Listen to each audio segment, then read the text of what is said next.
So hello guys, good morning, good afternoon, good evening. तो history का chapter number 6, ठीक है। एनसीईआरटी जो हिस्ट्री की है क्लास 8th की, उसका हम चैप्टर नंबर 6 कर रहे हैं आज, जिसका नाम है सिविलाइजिंग नेटिव्स और एजुकेटिंग द नेशंस। इसमें हम एजुकेशन पॉलिसीज जो ब्रिटिश रूल की है, किस तरह से वो चाहते थे कि ये बारबेरियन सोसाइटी है उसको सिविलाइज करना, उसके बारे में पढ़ेंगे। देखो, इस चैप्टर में, अर्लियर चैप्टर में हमने देखा कैसे ब्रिटिश ने जो है, ब्रिटिश रूल्स ने जो है अफेक्ट किया था rajas and nawabs and peasants and tribes. In this chapter we will try and understand what implication it had on the lives of student. ठीक है, क्या इम्पैक्ट हुआ लाइफ्स ऑफ स्टूडेंट की लाइफ पर ब्रिटिश रूल के दौरान, and want to only territorial conquest and control over the revenue. British India वो सिर्फ टेरिटोरीज और रेवेन्यू चाहती थी, पैसा चाहती थी इंडिया से, लेकिन उन्हें ये भी लगा कि जो है, जो कल्चरल मिशन है उनका, दैट कि उन्हें ये नेटिव, ये जो बारबेरियन सोसाइटी है, स्नेक चार्मर की सोसाइटी, इसको हमें सिविलाइज करना पड़ेगा, इन्हें हमें इंसान बनाना पड़ेगा, ये जानवर है, और उनके कस्टम्स और वैल्यूज़ को चेंज करना पड़ेगा। What changes were to be introduced, why, how Indians to be educated, civilized, and what and made into what British believed to good subject. तो British could find no simple answer to these questions. They continue to debate for many decades. अब पढ़ते हैं कैसे British ने British education को कैसे देखते थे। हम देखेंगे कैसे British thoughts and deeds and कैसे उनके आइडियाज़ और एजुकेशंस जो थे, that we now to take granted evolved in the last 200 years. इस प्रोसेस को हम लोग in the process of this inquiry हम ये भी समझेंगे कैसे इंडियंस ने ब्रिटिश आइडियाज़ की तरफ रिएक्ट किया। ठीक है, कैसे उन्होंने अपना एक व्यू डेवलप किया कि इंडियंस जो हैं कैसे एजुकेट किए जाएंगे। तो ट्रेडिशन ऑफ ओरिएंटलिज्म मतलब, जैसे देखो 1783 में एक पर्सन नेम विलियम जोन्स जो थे, वो जो है कलकत्ता में पहुंचे और वो अपॉइंट किए गए जूनियर जज जो है सुप्रीम कोर्ट में। कंपनी हेड सेटअप जो 1773 में जो है सुप्रीम कोर्ट सेटअप की गई थी, 1783 में उसी सुप्रीम कोर्ट में इन्हें जूनियर जज की पोजीशन दी गई।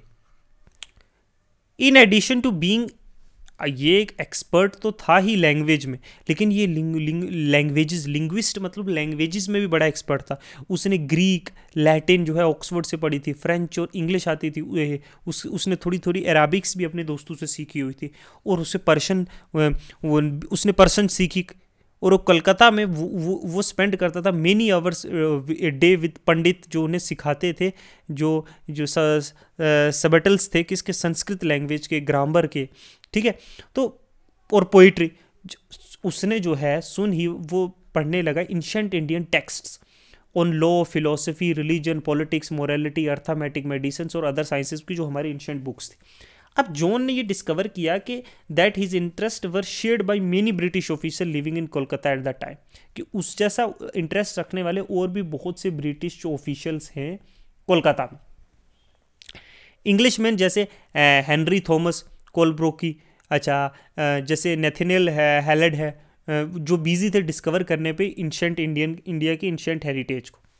अब देखना, जो मास्टरिंग इंडिया की लैंग्वेज, जो ट्रांसलेट कर रहे हैं संस्कृत और पर्शियन वर्क्स को इंग्लिश में, टुगेदर विद देम जॉन ने सेटअप की एशियाटिक सोसाइटी बंगाल में, और स्टार्ट की अपनी एक जनरल जो एशियाटिक रिसर्चेस था। ठीक है, और जॉन और कोलिब्रोक जो थे वो केम टू रिप्रेजेंट एक पर्टिकुलर एटीट्यूड टुवर्ड इंडिया, एक पर्टिकुलर एटीट्यूड रिप्रेजेंट करने लगे। वो एक डीप रिस्पेक्ट उनकी आई एंशिएंट कल्चर जो है इंडिया का, बोथ ऑफ इंडिया और वेस्ट का। अब इंडियन सिविलाइजेशन है, दे फेल्ट के उन्होंने अपनी अटेन किया ग्लोरी एंशिएंट पास्ट में, लेकिन वो ग्लोरी जो है सब्सिक्वेंटली क्या हो गया, डिक्लाइन हो गई है आज प्रेजेंट डे में।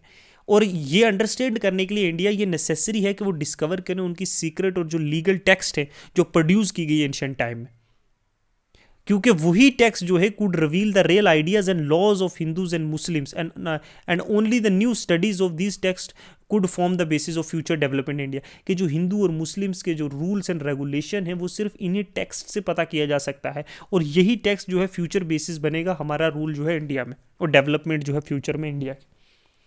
और जॉन और कोलब्रुक जो है वो डिस्कवर करने लगे और अंडरस्टैंड करने, मीनिंग ट्रांसलेट करने लगे उन्हें। ठीक है, और उनकी फाइंडिंग्स जो है एक दूसरे को बताने लगे। दिस प्रोजेक्ट वो बिलीव करते थे कि वाज ओनली ब्रिटिश को ही हेल्प करेगा इंडिया के कल्चर को समझने में, but it would also help कि इंडिया को डिस्कवर किया जा सकता है, उसकी अपनी पुरानी हेरिटेज, और अंडरस्टैंड किया जा सकता है कि क्या जो ग्लोरी थी जो पास्ट में जो वो अब खो चुके हैं। इस प्रोसेस में ब्रिटिश वुड बिकम, और ब्रिटिश क्या बन जाएगा, गार्डियन इंडियन कल्चर का और उसका मास्टर। बहुत से आइडियाज़ के बाद इन्फ्लुएंस होने पर कंपनी ऑफिशियल्स ने ये आर्ग्यू किया है कि ब्रिटिश जो है out to promote India rather than the western learning, कि ब्रिटिश कहीं इंडियन लर्निंग प्रमोट कर रही है वेस्टर्न की जगह। बहुत सारे ऑफिशियल को लगा, उन्हें लगा कि इंस्टीट्यूशंस सेटअप करने चाहिए इनकरेज करने के लिए कि वो एंशिएंट इंडियन टेक्स्ट्स और जो संस्कृत टीचिंग और पर्शियन लिटरेचर और पोइट्री को पढ़े। तो ऑफिशियल्स ऑल्सो थॉट कि हिंदूज और मुस्लिम जो है out to be taught that they were already familiar with, ठीक है, and what they value and treasure, जो चीज़ वो वैल्यू करते जो ट्रेजर करते उन्हें वो सिखाया जाए। नॉट सब्जेक्ट दैट वेर, वो सब्जेक्ट नहीं जो उनसे एलियन है, जो उन्होंने कभी देखे ही नहीं।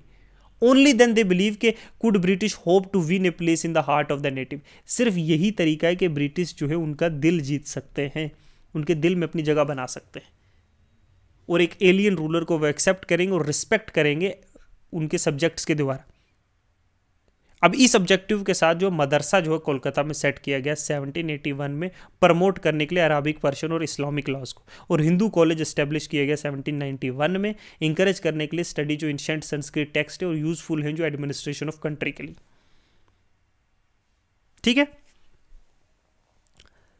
तो क्या हुआ, नोट सारे ऑफिशियल्स ये व्यूज नहीं शेयर करते थे, बहुत सारों को लगता था कि एक स्ट्रॉन्ग क्रिटिसिज्म किया इस ओरिएंटलिस्ट का, कि हम लोग इंडियंस की नीड के अकॉर्डिंग नहीं। उन्हें लगता था कि ग्रेव एरर है ये ईस्ट के द्वारा। अर्लियर 19th सेंचुरी में बहुत सारे officials, many British official began to criticise orientalist vision of learning. They said that knowledge of east was a full of error and unscientific thought. Eastern literature was non serious and light hearted, so they argued that it was wrong on the part of British to spend so much of efforts in encouraging study of Arabic, Sanskrit language and literature. देखो बहुत सारे east के, बहुत सारे western जो British officers थे, उन्हें लगा कि ये ईस्टर्न नॉलेज जो है फुल ऑफ एरर है, इमोशंस है, कुछ नहीं है, लाइट हार्टेड है, कोई सीरियस नहीं है। तो ब्रिटिश को अपनी जो है इतनी एनर्जी वेस्ट नहीं करनी चाहिए अराबिक, संस्कृत जैसी लैंग्वेजेस और उनके लिटरेचर समझाने में। जेम्स मिल जो पहला इंसान था जिसने अटैक किया किस पे, ओरिएंटलिस्ट पे। ब्रिटिश के एफर्ट्स ही डिक्लेयर कि शुड उनके एफर्ट नेटिव को जो चाहते वो नहीं सिखाना चाहिए, what they respect, in order to please them और विन देयर हार्ट, उनके दिल जीतने के लिए। हमारा एम होना चाहिए एजुकेशन, टीच करना उसे कुछ यूजफुल चीज़ें जो प्रैक्टिकल हो। So Indian should be made familiar with, उन्हें साइंटिफिक और टेक्निकल एडवांसमेंट के साथ हमें फेमिलियर करवाना चाहिए जो वेस्ट के पास है, जो वेस्ट ने बनाई है, रादर देन उन्हें पोइट्री और जो सेक्रेट बुक्स है वो और लिटरेचर है वो समझाए जो ओरिएंटलिस्ट कर रहे हैं। तो 1830 से जो अटैक हुआ ओरिएंटलिस्ट पे, वो शार्पर, वो बढ़ता गया। और one of the most outspoken और इन्फ्लुएंशियल जो क्रिटिक्स थे एट द टाइम, वो थॉमस जो है बेबिंगटन थे, मैकाउले, ठीक है। मैकाउले के बाद में देखना बहुत रोल आया। उसने कहा कि ये अनसिविलाइज्ड कंट्री है, ये बारबेरियन कंट्री है, इसको सिविलाइज्ड करना पड़ेगा, इनको इंसान बनाना पड़ेगा। और कोई ब्रांच जो ईस्टर्न नॉलेज की अकॉर्डिंग टू हिम वो कंपेयर नहीं की जा सकती जो हम लोग प्रोड्यूस करते हैं English. We could not deny. और डिक्लेयर, मैकाउले ने ये डिक्लेयर किया कि एक सिंगल शेल्फ जो है, एक सिंगल शेल्फ ऑफ बुक जो है लाइब्रेरी में, वो वर्थ है इनकी पूरी नेटिव कल्चर जो इंडिया का और अरब का है। उसने ये भी आर्ग्यू किया कि ब्रिटिश गवर्नमेंट जो इंडिया में है उसको अपना पब्लिक मनी वेस्ट नहीं करना चाहिए ओरिएंटल लर्निंग के लिए, क्योंकि उसका कोई प्रैक्टिकल यूज़ नहीं है। उसका ये था कि जो एनर्जी और पैशन जो है मैकाउले का, वो एम्फेसाइज कि इंग्लिश इनको सिखाई जाए लैंग्वेज। उसके ये लगा कि ये नॉलेज जो है इंग्लिश की वो अलो करेगा इंडियंस को रीड करने की फाइनेस्ट लिटरेचर जो वर्ल्ड में प्रोड्यूस किया है, और it will make them aware कि क्या डेवलपमेंट वेस्टर्न साइंस ने की है और उसकी फिलोसफी ने। टीचिंग इंग्लिश जो है ना could those be way of civilizing people, कि इंग्लिश जुबान ही सिविलाइजेशन का जरिया है। उनके टेस्ट चेंज होगा, वैल्यूज़ और कल्चर चेंज होंगे। तो फॉलोइंग मैकाउलेज मिनट इंग्लिश जो एजुकेशन है एक्ट 1835 इंट्रोड्यूस किया गया। ये डिसीजन जो है इंग्लिश का जो मीडियम ऑफ इंस्ट्रक्शन जो हायर एजुकेशन में English as a medium of instruction use होगा, ठीक है। और जो प्रमोशन थी ओरिएंटलिस्ट इंस्टीट्यूशन जैसे कलकत्ता मदरसा या बनारस संस्कृत कॉलेज, ये जो है दीज इंस्टीट्यूशन, इनको देखा गया एक टेम्पल ऑफ डार्कनेस, कि ये अंधेरे की तरफ एक मंदिर है, ठीक है। और इंग्लिश टेक्स्ट बुक्स जो है अब begin to produce, English text books जो है स्कूल्स में इंट्रोड्यूस की गई, ठीक है। एजुकेशन फॉर कॉमर्स, देखो 1854 में जो कोर्ट ऑफ डायरेक्टर था ईस्ट इंडिया कंपनी के, उन्होंने जो है लंदन से एक एजुकेशनल डिस्पैच भेजा गवर्नर जनरल इंडिया को, इशू किया एक चार्ल्स वुड जो president of board of control थे कंपनी के, और इट बिकेम नोन कि वुड डिस्पैच जो है वो आउटलाइन करेगा एजुकेशन पॉलिसीज जो इंडिया फॉलो करेगी, ठीक है। अब देखो इसने एम्फसाइज किया वंस अगेन कि जो प्रैक्टिकल बेनिफिट है इस सिस्टम का to approach English European learning का ओरिएंटलिस्ट लर्निंग के अपोजिट में ये इसे की गई। और इसका एक प्रैक्टिकल यूज़ किया है डिस्पैच का, कि point out was to economic, मतलब European learning it said was जो इनेबल करेगी इंडियंस को रिकॉग्नाइज करने के लिए एडवांटेजेस, और एक्सपेंशन होगा ट्रेड और कॉमर्स का, और मेक देम एक important developing resource of country, मतलब इनका टेस्ट खाने पीने सबका चेंज होगा। तो ये एक हमारा एक तरीके से उन्हें लगा कि ये हमारा एक एक्सपोर्ट का एक हब बन जाएगा। ठीक है, हम जो प्रोड्यूस करेंगे उनका टेस्ट, इसका हम जो एक्सपोर्ट कर रहे हैं अपनी कंट्री से, वो इनका टेस्ट बन जाए। देयर वेयर ईट सब European way of life introduce करवाने की कोशिश की। ठीक है, और डिमांड जो है, it will create demand for British goods, for India begin to appreciate, और चीज़ें खरीदेगा जो यूरोप में प्रोड्यूस हुई हैं। समझे? अब वुड डिस्पैच ने ये भी आर्ग्यू किया है कि यूरोपियन लर्निंग जो है वो क्या इंप्रूव करेगी मोरल कैरेक्टर जो इंडियन का, it will make them truthful and honest, and तो सप्लाई की कंपनी ने विद सिविल सर्वेंट्स जो ट्रस्ट किए जा सकते हो डिपेंडेंट अपॉन। तो लिटरेचर जो है ईस्ट का वो not only full of grave errors, देखो लिटरेचर जो ईस्ट का वो जो हमारा मतलब इंडियंस ईस्ट का जो वो उसमें ये नहीं है कि भाई गलतियों से भरा हुआ नहीं है सिर्फ, लेकिन इस ये जो है सेंस ऑफ ड्यूटी और कमिटमेंट जो है, वर्क नोर इट को डेवलप, कोई ना स्किल इसमें ना कमिटमेंट किसी काम के लिए, कुछ नहीं इनके दिमाग में भर रहा, ना कोई एडमिनिस्ट्रेशन में मदद करेगा। तो 1854 का जो डिस्पैच है उसमें सेवरल मेजर्स इंट्रोड्यूस किए गए ब्रिटिश के, जो है education department of government establish करने के लिए, एक्सटेंड को कंट्रोल करने के लिए, एजुकेशन रिलेटेड मैटर्स को कंट्रोल करने के लिए। ठीक है, सिस्टम ऑफ यूनिवर्सिटी एजुकेशन, 1985 की जो सिपाही म्यूटनी थी मेरठ की, दिल्ली की यूनिवर्सिटी जो एस्टैब्लिश की गई थी कोलकाता, मद्रास और बॉम्बे में, attempt were also made to bring about education changes within the system. तो एक अटेम्प्ट की गई कि स्कूल एजुकेशन से लेकर यूनिवर्सिटी से लेकर और कॉलेजेस में एक चेंजेस लाने की कोशिश की गई कि सब जगह जो है इंग्लिश एजुकेशन इंट्रोड्यूस की जाए, ईस्टर्न एजुकेशन इंट्रोड्यूस की जाए। ठीक है, जो हेल्प करेगा इनके एडमिनिस्ट्रेशन के लिए। समझे? और लोकल स्कूल्स को क्या हुआ, do you have any idea how children were taught in the pre times, जो प्री ब्रिटिश से पहले कैसे किया जाता है? Have you wondered whether there were schools, are there were schools and what happened to under British rule? देखो जो report आई विलियम एडम्स की 1830 में, विलियम एडम एक स्कॉटिश मिशनरी था, उसने टूर किया डिस्ट्रिक्ट ऑफ बंगाल और बिहार में। He found he had to ask the company to report on the progress of education in vernacular, vernacular में लोकल लैंग्वेजेस जो थी। तो रिपोर्ट जो एडम की उसने इंटरेस्टिंग चीज़ प्रोड्यूस की। एडम को ये पाया कि 1 लाख पाठशाला जो बंगाल और बिहार में है, ये छोटे छोटे इंस्टीट्यूशन है, यहाँ 20 से ज़्यादा बच्चे नहीं होंगे हर, बट जो टोटल नंबर ऑफ चिल्ड्रंस जहाँ यहाँ पाठशाला में पढ़ाए जाते हैं वो कंसीडरेबली 20 लाख है। और ये इंस्टीट्यूशंस जो हैं वेल्थी अमीर लोगों के द्वारा और लोकल कम्युनिटी के द्वारा जो है सेटअप किए गए, और at times they were started by किसी गुरु या टीचर के द्वारा भी सेट किए गए। ये सिस्टम ऑफ एजुकेशन बड़ा फ्लेक्सिबल है। ठीक है, पाठशालाज में। ठीक है, नो सेपरेट स्कूल बिल्डिंग, कोई फिक्स फीस नहीं है, कोई प्रिंटेड बुक्स नहीं है, कोई बैक बोर्ड नहीं है, कोई सिस्टम ऑफ सेपरेट क्लास नहीं है, कोई रोल कॉल रजिस्टर नहीं, कोई एनुअल एग्जाम नहीं है, कोई रेगुलर टाइम टेबल नहीं है। इन दिस प्लेस क्लास जो हेल्ड की एक पेड़ के बनियान ट्री के नीचे है, या किसी कॉर्नर में विलेज के, या किसी टेम्पल में जहाँ, या गुरु के घर में। फीस डिपेंड करती है इनकम कितनी है पेरेंट की। जो रिच जो है वो ज़्यादा पे करते थे, पुअर कम करते थे। तो टीचिंग जो ओरली होती है, मतलब कोई लिखाई पढ़ाई नहीं, मुँह से बस मुँह जुबानी, और गुरु डिसाइड करता था कि वो आज क्या पढ़ाएगा इन अकॉर्डेंस जो नीड ऑफ द स्टूडेंट। तो स्टूडेंट सेपरेट नहीं थे डिफरेंट क्लासेस में, सब एक जगह बैठ के पढ़ते थे। गुरु जो इंटरेक्ट करता था separately with group of children with different level of learning. तो एडम ने डिस्कवर किया कि ये फ्लेक्सिबिलिटी जो है सिस्टम में, ये लोकल नीड के हिसाब से जो है क्या सूटेड है। ठीक है, अब क्या हुआ, for instant class were not held during the harvest time, when rural childrens often work in the field. जो क्लासेस जो है जब हार्वेस्ट, जब खेती कटाई का टाइम होता था फसल की, तब क्लासेस नहीं होती थी, क्योंकि ये लोकल बच्चे जो है तब जो है बिजी होते थे अपने फार्म्स में, एग्रीकल्चर्स में, फील्ड्स में। तो कट एंड शो स्टोर, जब ये पाठशाला स्टार्ट हो जाते थे, जब ये लोकल हार्वेस्ट को जो है काट के अपने स्टोर कर दिया। इसका मतलब कि जो पीजेंट्स के चिल्ड्रन भी हैं ना, जो बच्चे, वो भी जो है फैमिली के बच्चे वो भी पढ़ सके। समझे? अब न्यू रूट नए रूल। तो मिड 19 सेंचुरी में जो कंपनी जो है प्राइमरी कंसर्न थी हायर एजुकेशन के साथ, सो उन्होंने जो है अलाउ किया कि लोकल पाठशाला फंक्शन करे बिना किसी इंटरफेरेंस के। 1854 के बाद कंपनी ने डिसाइड किया कि वो सिस्टम जो वर्नाकुलर एजुकेशन का वो भी क्या करेंगे, इम्प्रूव करेंगे।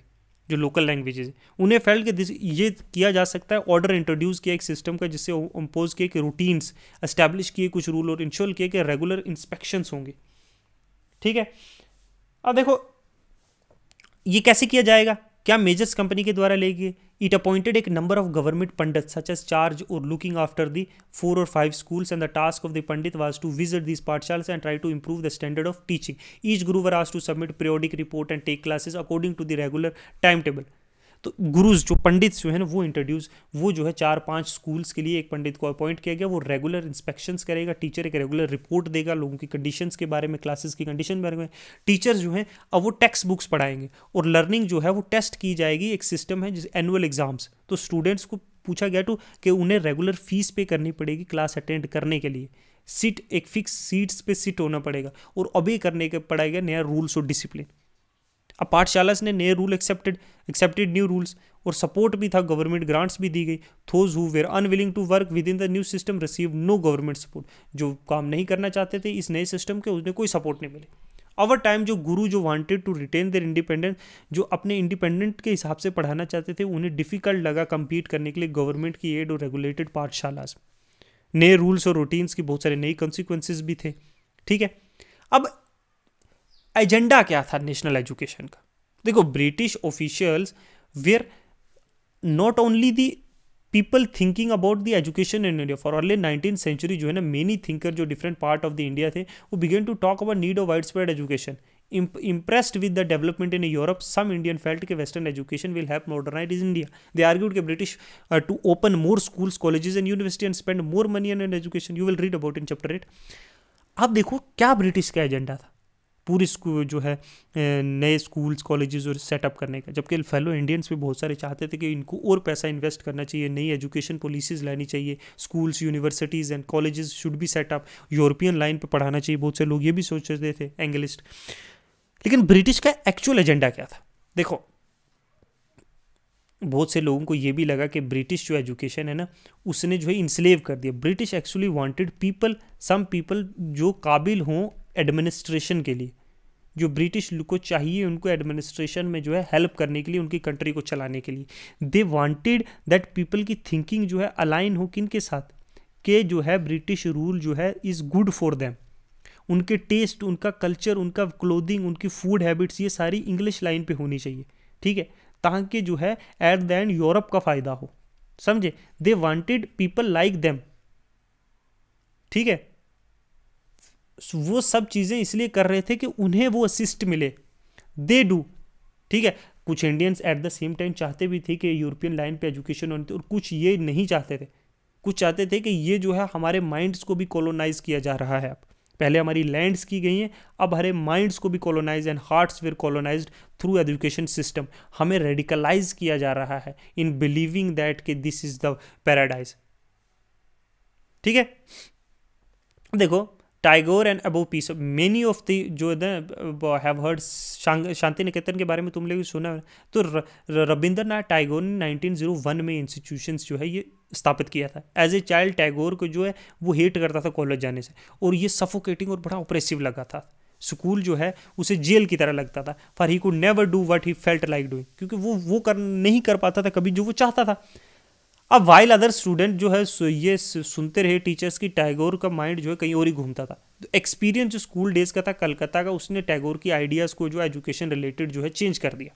ऑन ग्रोइंग अप वो अपना स्कूल सेटअप करना चाहता था जहाँ चिल्ड्रंस जो है खुशी से आएँ और पढ़े, where she could feel free and creative, where she was able to explore, वो अपने ओन थॉट्स और डिज़ायर को एक्सप्लोर कर पाए। तो टैगोर ने जो है वो out of time of self learning, outside the rigid and restricted जो डिसिप्लिन है स्कूल सिस्टम का, उससे बाहर एक ब्रिटिश स्कूल से एक फ्रीली पढ़ सके, जहाँ टीचर ज़्यादा इमेजिनेटिव हो और अंडरस्टैंडिंग हो चिल्ड्रन का, और हेल्प करे चिल्ड्रन को डेवलप करने के लिए उसकी क्यूरियोसिटी। अकॉर्डिंग टू टैगोर जो एग्जिस्टिंग स्कूल्स हैं वो किल कर रहे हैं नेचुरल डिज़ायर जो है चाइल्ड का टू बी क्रिएटिव और हर सन्स ऑफ वंडर। तो टैगोर का व्यू क्या था कि लर्निंग को इनकरेजिंग बनाना चाहिए एक नेचुरलिस्टिक इन्वायरमेंट में, जो इनकरेज करेगा है ना, सो ताकि वो जो है school should be set up in 100 kilometre away from Calcutta city से, रूरल सेटिंग में, जहाँ वो जो है पीसफुली जो है पढ़ सके, जहाँ चिल्ड्रन जो हारमनी में, नेचर की हारमनी में पढ़े, जहाँ चिल्ड्रन कल्टीवेट कर सके कुछ natural creativity. In many sense Tagore और महात्मा गांधी का जो एजुकेशन का जो थॉट प्रोसेस था वो सिमिलर था। डिफरेंस क्या है कि गांधी जी वाज जो हाईली क्रिटिकल था वेस्टर्न सिविलाइजेशन है, और इट वर्शिप्ड द मशीन और टेक्नोलॉजी से वो दूर चाहते थे गांधी जी। वहीं टैगोर जो है वो कॉम्बिनेशन मॉडर्न वेस्टर्न सिविलाइजेशन का भी और विद इन जो इंडियन ट्रेडिशन है उन दोनों का जो है सिंथेसिस चाहते थे। वहीं गांधी जो है वेस्टर्न एजुकेशन के सख्त खिलाफ थे। ठीक है, एम्फसाइज के साइंस और टेक्नोलॉजी भी जो है शांति निकेतन में समझाई जाएगी अलोंग विद आर्ट, म्यूजिक और डांस में। तो बहुत सारे इंडिविजुअल और थिंकर्स जो हैं वर थोज थिंकिंग अबाउट एक नेशनल एजुकेशन सिस्टम के जो could be fashion and some wanted changes within the system. कुछ तो चाहते थे कि ब्रिटिश सिस्टम के अंदर ही चेंजेस लाए जाएं, इंडियन के अकॉर्डिंगली थोड़ा मॉडिफाई किया जाए। कुछ चाहते थे कि इसको कंप्लीटली डिसरिगार्ड करके एक Indian system of education system होना चाहिए। कोई चाहता था कि कोई और अल्टरनेटिव निकाला जाए, कोई नेशनल एजुकेशन पॉलिसीज निकाले जाए जो कंटिन्यू करे आफ्टर इंडिपेंडेंट। ठीक है, तो ये कुछ पॉलिसीज और ये कुछ एजेंडास थे। ठीक है, ये किस तरह से बैकफायर किए, क्या एडवांटेजेस क्या डिसएडवांटेजेस, ये सारे हम जो है नेक्स्ट यूनिट में पढ़ेंगे। ठीक है, तब तक के लिए गुड बाय।